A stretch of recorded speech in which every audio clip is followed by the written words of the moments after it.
இவங்க எப்படிப்பட்டவங்க அப்படின்றதுக்கு சின்ன ஒரு டைம் லைன் சொல்றீங்க. விஜயகாந்த் அவர்களுடைய படத்துல தான் அறிமுகம் ஆகுறாரு. அதன் மூலமாக விஜயகாந்த் வச்சு எல்லா பேட்டையும் கொண்டு போய் சேர்த்துடலாம். விஜயகாந்த் அவருடைய ரசிகர்கிட்ட இப்படி ஒரு நடிகர் வந்திருக்காரு விஜய்னு. விஜயகாந்த் ரசிகர்கள் சேர்ந்தாச்சு. அடுத்து ரஜினிகாந்த் தான் இதுக்குள்ளேயே மிகப்பெரிய தலைவர். அடுத்த 10 வருடங்களுக்கு மேலாக 15 வருடங்கள் இவர் எப்படி தானே காட்டிக்கிட்டாரு அப்படின்னா, நான் ஒரு ரஜினி அவருடைய ரசிகர். இவங்க ஏன் இன்ன வரைக்கும் அனில் கூப்பிட்டுருக்காங்கன்னா, அப்பதான் எஸ் சிஸ்டப்பா இருக்காரு இல்லையா, அங்க ஜெயலலிதா அவர்கள் வெற்றிக்காக அனில் மாதிரி உழைச்சோம்.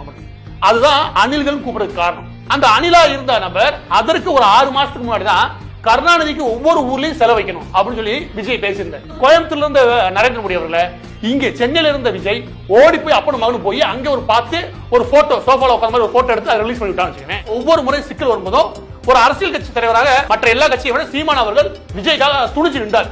பெரிய சண்டையை போட்டுக்காருன்னு வச்சுக்கவேன். கடைசி அவரை கழுத்து எடுத்துட்டு அவர் ஓட்டையும் சேர்த்து நம்ம வாங்கிக்கலாம், பிரச்சனையே கிடையாது. அடுத்து காங்கிரஸ் கட்சியை பிடிக்கும் அப்படின்னு சொல்லி காங்கிரஸ் வந்திருக்கு. இப்படி அடுத்தவங்க பின்னாடியே போய் ஒட்டுரிச்சி மாதிரி ஒட்டி வாடுறதுக்கு அருவருப்பாவே இல்லையா?